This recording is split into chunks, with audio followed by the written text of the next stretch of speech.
I got nightmares in my head, I fear that the thoughts build up until I can't hear, that my mind fills up into a creature, and it haunts me somewhere much deeper.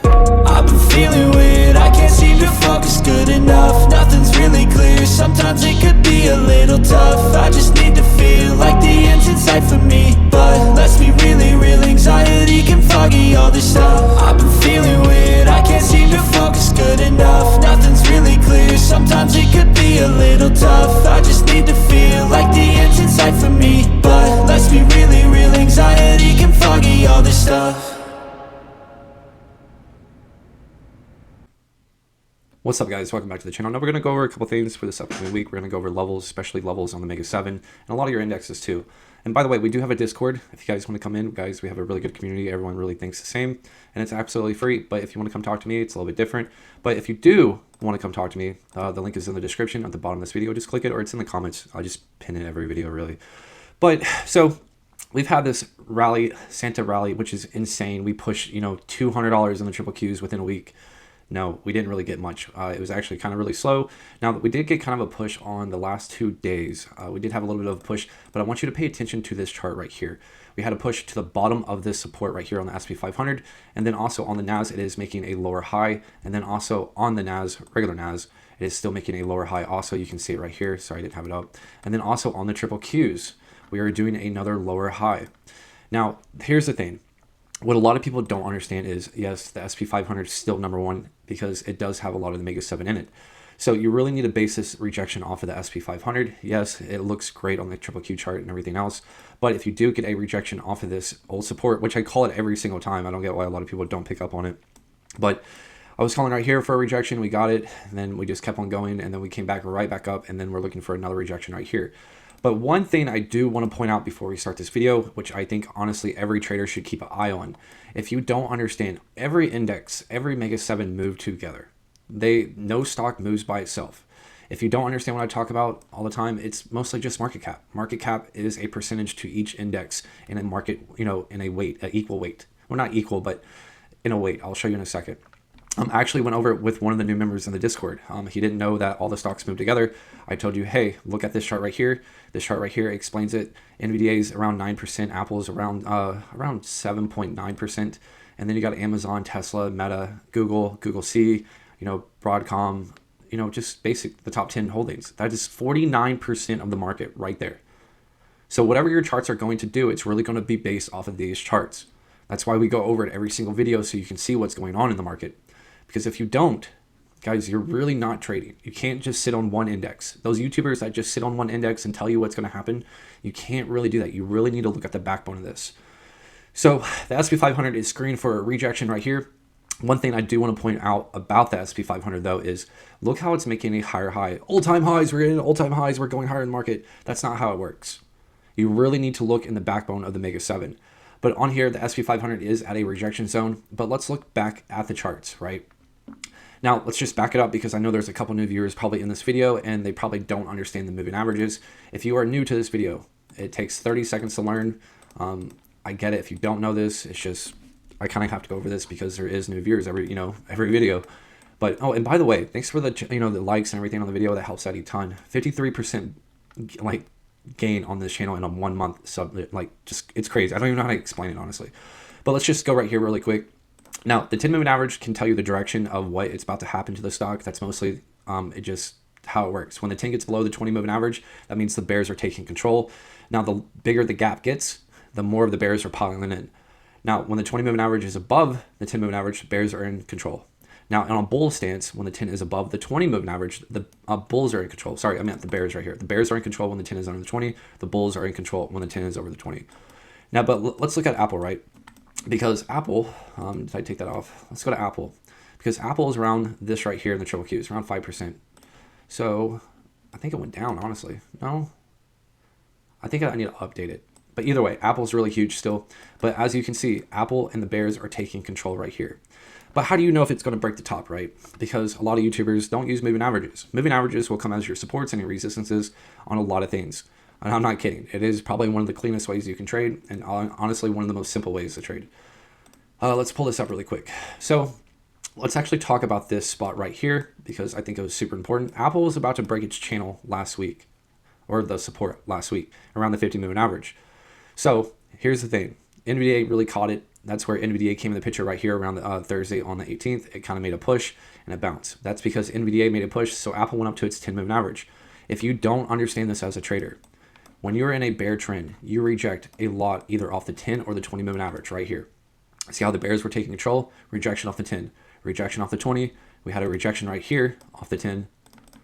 And then we had a drop, rejection off the 20, and then the trend started changing sideways. So right here, we're at the 10, look for a rejection. If Apple does make a rejection, you are going to look around a 255. That's where I would look for. Now, these levels I'm reading out, don't buy puts past these levels. Just play your moving averages.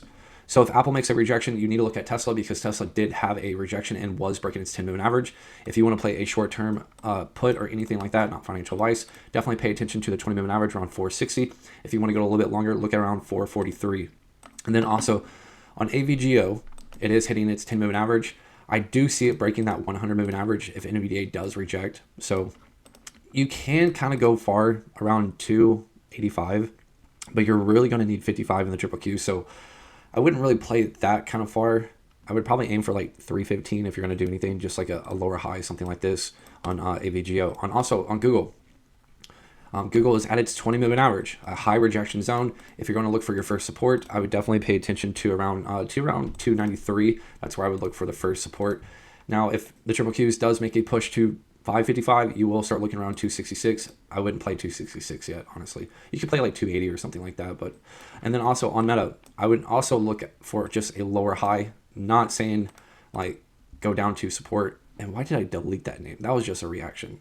But yeah, just look for a lower high if you are going to short this. It is definitely going to break all those moving averages. If you do look for a lower high around 562, that's something you could do. That's kind of far. I would probably aim for like maybe around 620, honestly. Amazon, I would definitely pay attention to this. Look at Amazon stock. All of these moving averages, all of these supports right here are together. This push from right here to here was from NVDA. If NVDA has a rejection, and this goes for a lot of the Mega 7, honestly, every Mega 7, if NVDA just has a simple rejection down to the 50 moving average, you're going to look around a 615 in the triple Qs or a 618. And then also, if that does happen, you're going to see a lot of these tops get just pushed. So this push right here in Amazon, let's pull this up, right here, was from NVDA. So if NVDA makes a push down to its just first moving average, you're going to see it probably drop down to around 225-ish area. Now, if the market does drop down to like say 590 in the triple Qs, you're going to see it break all these moving averages and probably start heading down to 216. Now, if you are playing like a big gap like this, like in any of these Mega 7, make sure you have a lot of time on those puts. Not going to lie. Back to NVDA, we do have a first support of around 186. If it does break that, I would pay attention around 183 for your first support, really. On AMD, let's look at AMD's chart. Yeah, AMD is just floating on that 20 moving average. This is going to be a high rejection zone for AMD. This push right here was from NVDA last week. So if NVDA makes a push down to its first moving average, you're probably going to see AMD push down to 201. And then also on Microsoft. Microsoft is just floating on its 200 moving average, but I do see a low of around 475 coming in, and that's not going to be hard. Now, in the long run, not going to lie, because Microsoft is going to hit the hardest, you're probably going to start seeing it probably drop down to this first support around probably 455. That's around probably 250 or 550 in the triple Q. So just be very careful with that. Also on crude oil, because I know this is going to be a talk of the town. Now, we did have a rejection off that 50 moving average. If you are trading crude oil, I'm going to tell you this right now. The only reason why it's trading sideways, let's just do this. This little area right here. This is the reason why. Because we're just floating around 600 in the triple Qs. So in order to get a really big push, say to this moving average is around 550 in the triple Qs. So 62, 63, something like that, you're really going to need 550 in the triple Qs, and it's coming. So if you're in oil stocks and you're like, why is it going up? It's just because the market's floating around 600 for months. So on 9, if it does push to that 200 moving average, you will see around a 70 cents 9. But here's the thing. Do you really think crude oil is going to stay around $63 for the rest of its life on crude oil? No way. That is not going to happen. Now, when you start hitting the $1 range, this is going to be around $75 in the crude oil. It is not going to be hard to see $1.50. I mean, honestly, I wouldn't even be surprised if this thing pumps up to around $3-4 in the longer term. So if you are in 9, just be happy you have more time to buy 9, honestly. $3,200 or $3,300 right now in 9, around 33 cents. If it hits $1, that's 10 grand. Like, that's crazy. Like, I have about $75 or $7,500 right now. Not financial advice, but I have around $7,500 in 9, around 39 cents, and I'm just waiting, twiddling my thumbs. So we'll see what happens. There really isn't anything coming up besides, I think FOMC minutes is on December 30th. Actually, let's actually pull it up. You can actually see it on Bitcoin's chart, I'm pretty sure. Yeah, FOMC minutes is on December 30th. And then also the big news of, everyone talking about China. China is putting restriction on silver and gold and probably everything else you can imagine. But the biggest question I get is, are we going to short silver and gold? No, I'm not going to short silver and gold. I'm not going to go through that stage again. You guys can, but I'm going to tell you right now, if you are shorting gold and silver, there is one big thing I need to tell you. If you are shorting gold and it's just sitting on that 10 moving average and it's bouncing, that is going to kill you. Now, if you're looking for a level 2 short gold and silver, look for your 50 moving average or your 100 moving average. Don't short gold down to around $3,600. It's either going to hit one of these levels when you short. If it does, I mean, it is actually going to do it. But I'm just saying, play your 50 or your 100 moving average. On gold, I would look around probably 4,100, around 4,200, and then on the 100 moving average around 3,900 and around 3,950. And then also on silver, if you're going to look to short this, just be very careful. I'm just telling you right now, I don't like resources. Now, they follow the market. If you don't understand, I'll show you in a second. But when this rejects, it's either going to hit that 50 moving average around $55 or around $48. If you are going to short, aim for there. Don't be like, it's going to zero. Don't be that guy, okay? But the biggest thing is, the reason why you're getting these pumps in silver and gold and everything else, it's because it's really just catching up to the market. We had a bull market for 5 years. It is catching up. If you don't know what I'm talking about, here, I'll bring up the triple Qs. So this right here, it's kind of hard to, actually I have to do it on gold, sorry. I can't really do it on silver chart because it's just been floating for so long. Here's the triple Qs in the blue. Here is gold. It is just catching up to it. That's all it's doing. Now, when you do have bear markets, back in 2022, you have gold dropping.